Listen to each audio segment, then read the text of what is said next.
What up, rap leaders? Welcome back to my channel. Today I want to talk about Ghana. I want to talk about the recent visit of the president of Ghana to Guyana and what the implications of that visit are for the country of Guyana. Right? So I'm going to give you 5 reasons why I think this is a very important visit, and one of the ironies of having visa-free travel to countries like Ghana. Stay tuned.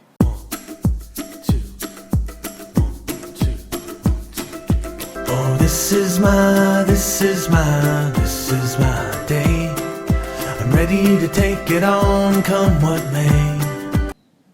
So guys, welcome to this channel. If you're new to this channel, this is Raffle Nation. Welcome to Raffle Nation. We're a channel that discusses politics, economics, food and fun in Georgetown, Guyana. And today we're talking about Ghana. But we have a bunch of other projects that are going. You can find them. I'll link to some of them in the description below, and I'll place a link here. One of those projects is the adoption of a native Indian community, that is a indigenous community called Wauna here in Guyana. And that project is still going on. We're going to put up a website and set up a GoFundMe page so that we can raise funds for electricity and for transportation and for building an ecotourism industry in that community. Okay, so you can find a link to that video that I did recently here. But today let's talk about Ghana. Let's talk about the visit of President Addo to Ghana. So around the middle of this month, around the 12th of June, the President of Ghana, His Excellency President Nana Addo Akufo-Addo, visited. He played an official visit to Guyana. Now, Ghana, for those of you who are geographically challenged, which is a lot of people in North America, Ghana is located in Africa, right? In West Africa, near to Nigeria. Guyana, which is often confused with Ghana because of the sound of the name, Guyana is located in South America, on the north coast of South America, with borders which you share with Venezuela to the west and Suriname to the east, Brazil to the south. Right? So Guyana is in South America, and Ghana is actually across the Pacific Ocean, the Atlantic Ocean, across the Atlantic Ocean to Africa. So you can actually get a straight flight if we can. In fact, one of the projects that I've raised in the previous video, and I'm going to place a link to that video here, one of the projects, I think was project number 6 or project number 7, is to develop a point-to-point charter jet service to connect places like Accra and Georgetown by direct flight. And that doesn't exist. And I'm going to allude to that in the end of this video when I talk about the irony of having visa-free travel to Ghana. So, President Addo visited Guyana earlier this month, in the month of June, and the reason for the visit was to establish cooperation in the areas of oil and agriculture and culture and energy and environment and investment and, of course, petroleum production. So, and tourism, of course, and if tourism is a very important aspect of that. And the result of that visit was that President Addo and the President of Guyana, President Granger, signed an agreement for visa-free travel between Ghana and Guyana. So, number one, right? So the issue number 1 is that Guyana and Guyanese now have visa-free travel to Ghana.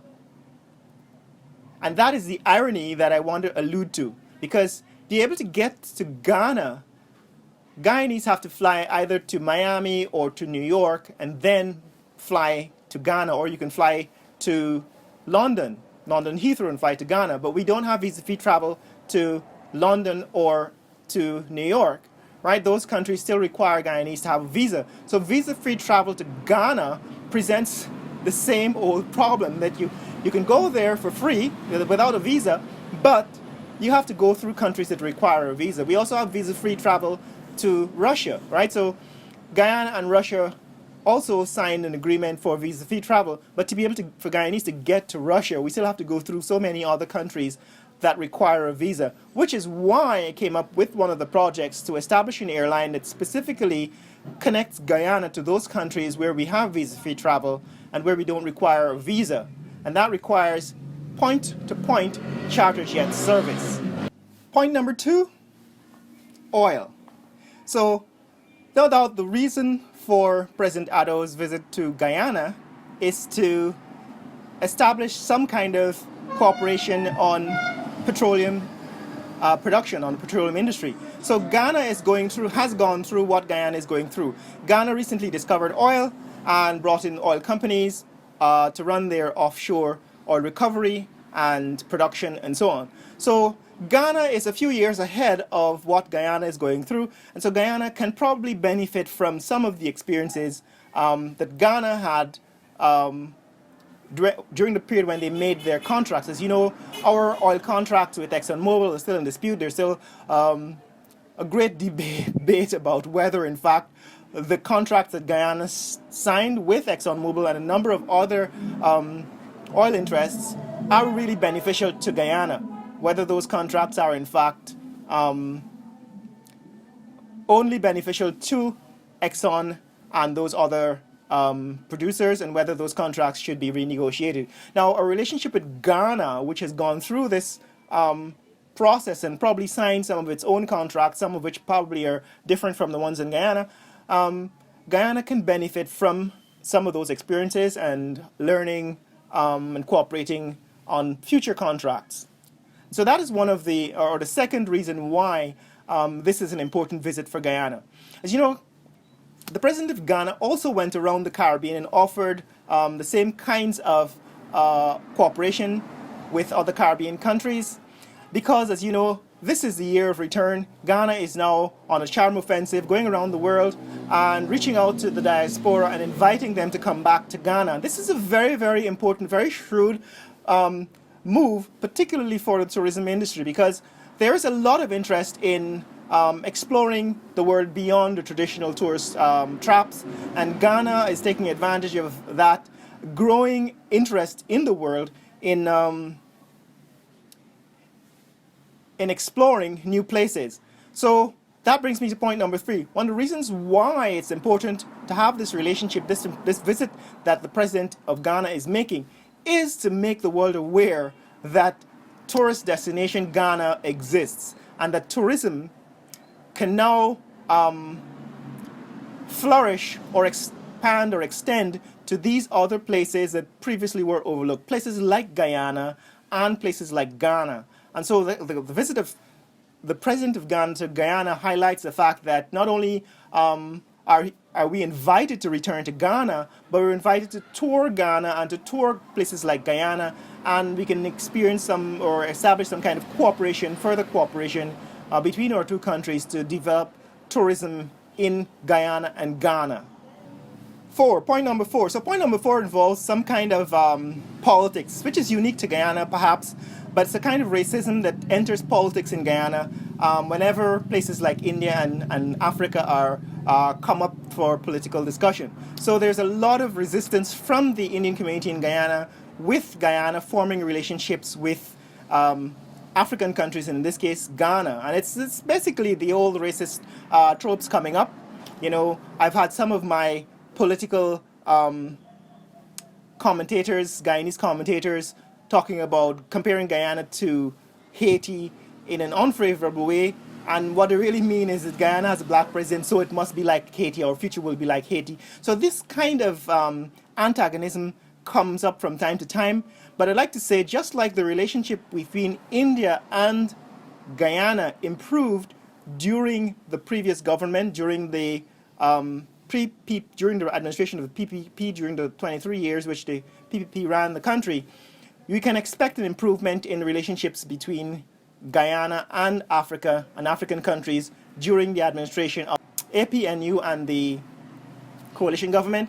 And that is not something to be slighted. It's in fact natural progression in the growth of the nation. We need relationships that are more diverse than a relationship with the former colonial masters. We need a relationship that is greater than a relationship with the United States of America and Canada and the UK, where most Guyanese are. We do need to establish strong diplomatic relationships with other countries around the world. And this visit of the president of Ghana presents such an opportunity, right? Just like we have a strong relationship with India, we must have a strong relationship with the African countries. So whenever those people tell you that this is somehow a backwards move again to establish a relationship with Africa, you can shut them down, because Guyana needs relationships with all of the countries that it possibly can have in the world. So that's point number 4. So point number 5, the final point, brings us back to the initial point about visa-free travel, and that has to do with geography. Now, if you were to draw a direct line from Guyana to Ghana across the Atlantic Ocean, you can see that you can actually have a direct flight, point-to-point flight from Guyana to Ghana that is probably going to take less than 7 hours, probably 6 or 7 hours, probably 8 hours tops, depending on whether you can, you find a jet stream, whether you can fly in the jet stream and utilize the airspeed, wind speed of the jet stream. So the point is that instead of Guyana and Guyanese having to go up north to countries like the United Kingdom and the United States to be able to fly down to Africa, geographically, a direct flight will be cheaper, make more sense, will be shorter, will cost less, and will probably produce less pollution, right? So one of the first things that I did when I heard about this this visa-free travel to Ghana is I went online and did a search for airline tickets from Georgetown to Ghana, and the price that came up immediately was about $11,000. Since then, I've spoken to some of my friends who searched from other locations in the world and said that you could probably get there for about $3,000 or $4,000. The point being, though, that if you were to fly directly from Guyana to Ghana on a chartered jet service, point-to-point chartered jet service, it must be cheaper than flying with the regular airlines to New York or London and then flying down to Ghana, right, to Accra. So geographically, this is point number 5, it makes more sense for airlines and shows in fact the need for a point-to-point chartered jet service between Georgetown and Accra, because the distance is shorter than going around the world to get there, and because it's probably cheaper, and because it will produce less pollution. So those are my points about the president's visit, the visit of President Addo to Guyana and the Caribbean. I think it's a great idea for Guyana to develop stronger relationships with African countries and with Ghana in this point in time. Shout out to my African YouTubers like Woody Maya and Trudy, who are spreading the good news about Africa and travel around Africa. This is one of the ways in which not only people around the world, but the African diaspora can establish stronger relationships. Now, what you guys are doing is encouraging not only the rest of the world, but also Africans to understand what Africa is doing, what Africa is like, and now plan visits to Africa. And you're going to probably see people from places like the Caribbean now because of the visit of President Addo. In the comments below, tell me what you think about this recent visit of President Addo and the charm offensive of Ghana and the year of return to Ghana. And remember, you can support this channel on Patreon and PayPal, and share this video with friends and family around the world. Let them know what's happening in Guyana. Later!